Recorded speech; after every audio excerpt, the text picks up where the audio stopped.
The story begins with Lo, a small character in the large world of Little Nightmares, waking up from a nightmare just like how Mono and Six woke up from nightmares related to them before. Lo is seeing a menacing mirror morphing into glass, reflecting the image of a window with light coming through. Right off the bat, we are introduced to Alone, a girl with a face mask on, covering her face, who has ginger hair poking through the sides. Lo also wears a plague doctor mask covering his face, so we don't know who these individuals truly are. It seems as if the duo were already on a journey and took a short respite in this building with mechanical contraptions, which strangely or even familiarly has many suitcases left behind. The duo seem to have taken this short respite from the harsh environment outside, which seems to be a dystopian wasteland.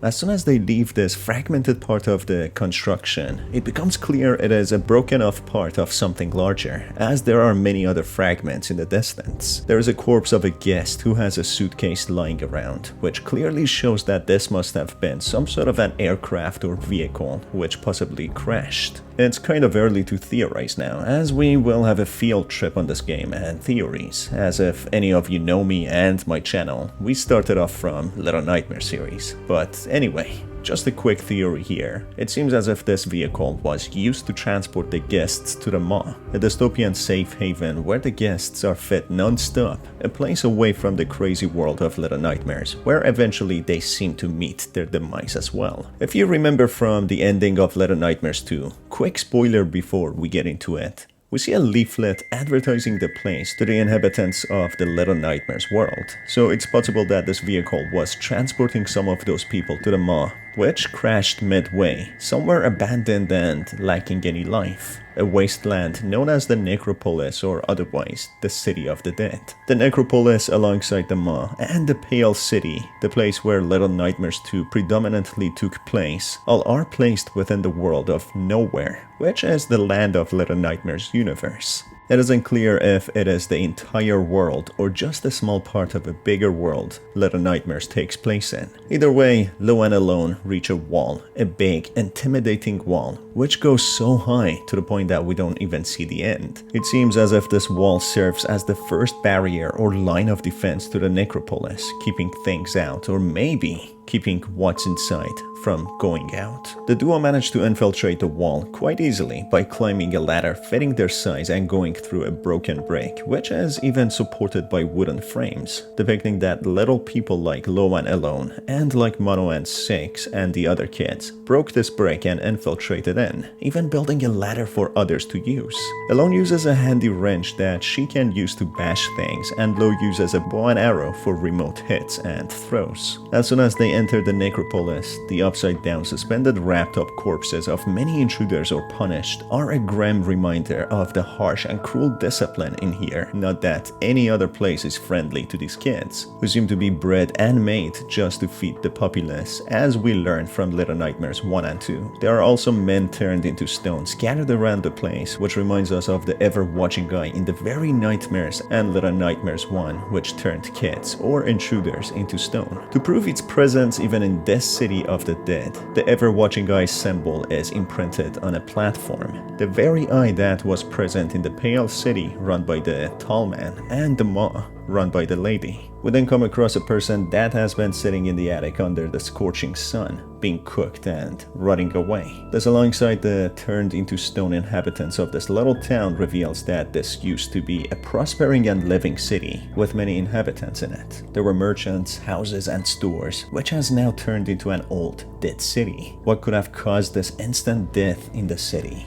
What made them all die in their place and any living abandon it? By the looks of it, there was a wall, so they protected what was inside. But of course that was before things turned the way that they did. Eventually we encounter a colossal baby known as the Monster Baby. This entity destroys parts of the town, acting as a destructive force. It even inherits the ever-watching eye, turning people into stone, giving us a little traumatic memory of how we turned into stone in the previous installments. So it is clear this Monster Baby was probably the cause behind the city becoming a shadow of itself, being dead and destroyed. Anyone who didn't manage to escape turned into stone, and the remaining people were crushed, eaten or captured. That's when the monster baby, which is an animated half-broken doll, catches the duo in its hands and throws them down. While the duo lose their consciousness, Lo has a flashback where his face is uncovered, being in a padded room resembling the other rooms that were present in the previous installments on how kids were trapped and kept in these rooms. These kids seem to be used as resources in this universe, whether for food or other means. Eventually, the duo regain their consciousness and get back on their journey, which happens to be nighttime now, with the monster baby on their tail. That's when we see something interesting. Lo uses a mirror to teleport to another part of the city.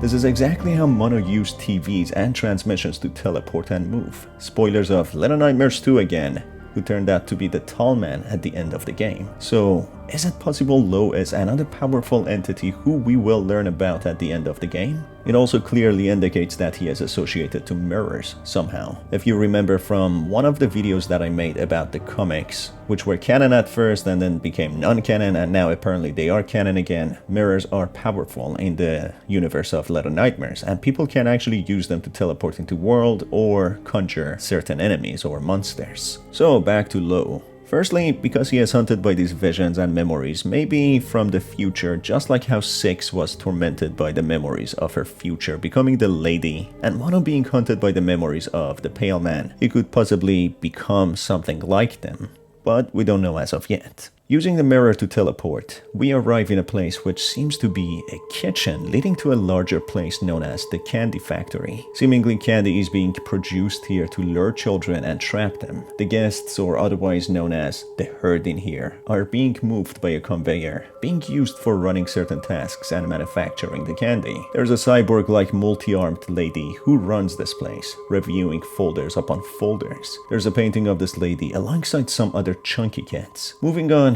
we see these hoisted up guests who are used as labor and workers. They are being hoisted by these conveyors tasked with pulling levers. One is even being seen to watch the transmission, similar to the Pale City and the viewers who were mind controlled. In the process of finding a way out, the duo, who are constantly looking at a map, who seem to be on a journey to get somewhere specific, turn the CCTVs off, leading to the multi-armed lady becoming furious and detaching herself from her robotic bottom half and chasing after them like a spider. This lady is known as the supervisor, who has the responsibility of looking after the factory, which is littered by CCTV. She uses the workforce for this, the round-shaped entities resembling guests, who are now referred to as the herd, as they don't seem to have a mind of their own and do what is expected of them. Eventually, in an intense chase, when she is getting too close to capture Loan alone, they manage to activate a hydraulic press and crush her to death, seemingly. This allows the duo to use another mirror and teleport to another place. As Lo teleports before Alone, he starts getting worried that she got stuck in the mirror world as he tries to investigate it. Alone suddenly comes out, which relieves him, hugging Alone in joy and ease of mind that she is still with him.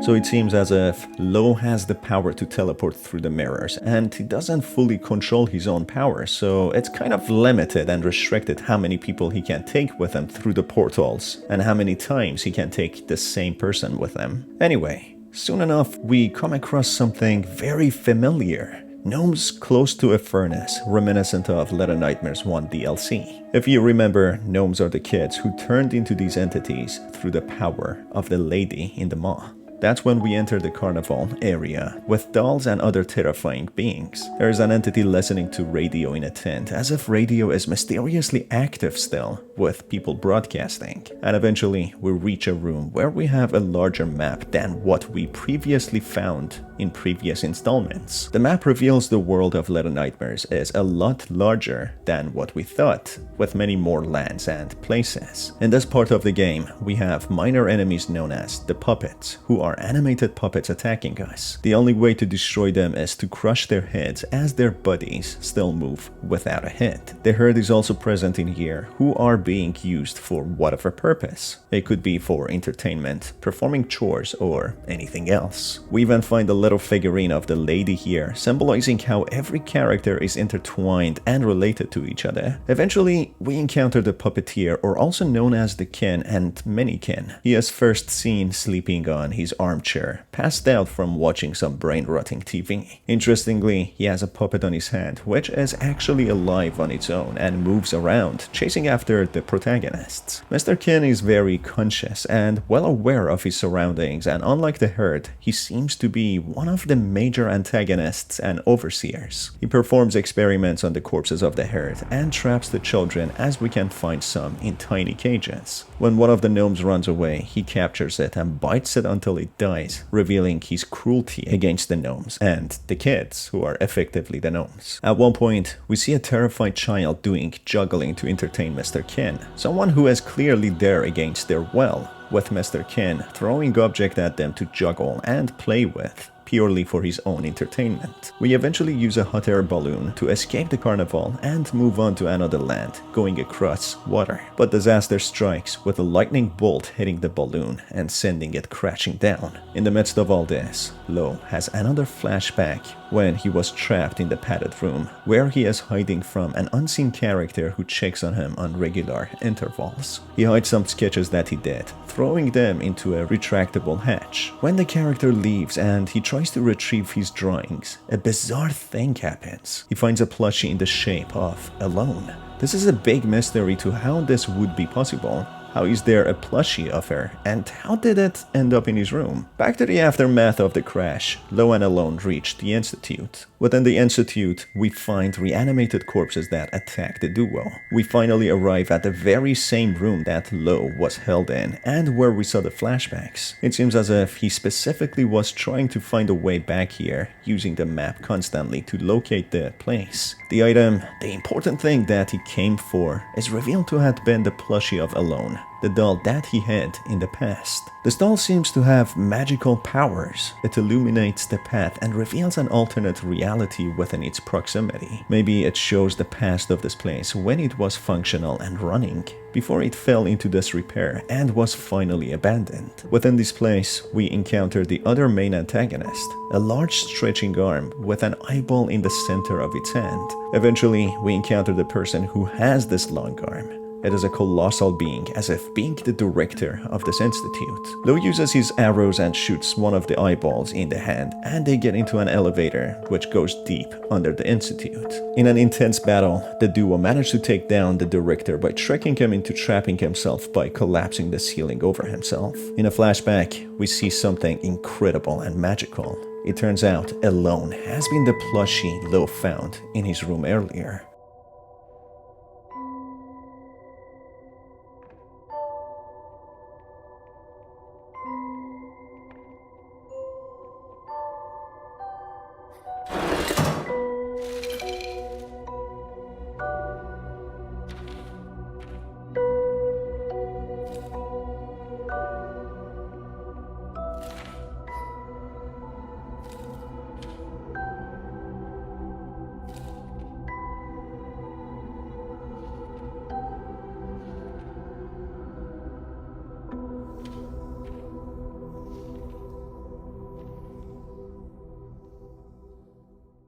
He seems to have the ability to bring things into reality. That is why he hid his drawings. In the final part of the game, Lo tries to use a mirror as a way to teleport into a better world, It is the very first vision he actually had in the beginning of the game, a place where the sun shines beautifully through the window. As he tries to teleport into this reality, Alone doesn't want to go. She is afraid of something, and we learn why. Maybe she is afraid because of the last time they tried to go through the mirror, and it took Alone some time to go through, and she kinda got scared that she wouldn't be able to teleport alongside Lo. Apparently, Lo has the ability to create worlds and go to them through the mirrors. Or maybe he has the ability to teleport to certain realities that already exist. He wanted to go to this realm specifically after finding this plushie, which has the ability of showing the past. So maybe using this plushie alongside the mirror, Lo could travel to a distant past where life wasn't as dystopian as now. Unfortunately though, Alone knew travels through the mirrors are not very safe, and they could lead to her not successfully traveling. Maybe because she isn't real, or maybe because the main person is Lo. Either way, he convinces her and he uses the mirror, but unfortunately he manages to teleport, but Alone being left behind. As he is not there close to her anymore, she transforms back into a plushie. As we can see, she loses her hands, while a sketch falls out of her pocket of them two being in a nice and safe house, something they had planned from before and hoped for. Unfortunately, only Lo manages to reach that reality. The house with the sun shining through the place that was sketched on the piece of paper. Despite all that, he desperately tries to put the shattered pieces of the mirror back together to activate the portal again and bring her to this reality. But the story ends on this desperate note, and we don't know if he could ever do that again. So this is for the story of Little Nightmares 3. To be honest, it was a little lackluster compared to the other installments, and I would personally see this more of a spin-off or even a DLC. The story of Mono and 6 was a lot more engaging and deep, but I am still happy that we got another Little Nightmares out. Even better news, guys. There is a stop motion that is scheduled to come out, and there is a new comic series that has already been released. These comics go back to some of the best and most mysterious, terrifying characters, such as the Ferryman, so you know we'll be eating good this month. Stay tuned as my schedule is clear for Little Nightmares content for the next several days or weeks. It's been your host Star, thanks for being here, and I will see you on the next one. Take care.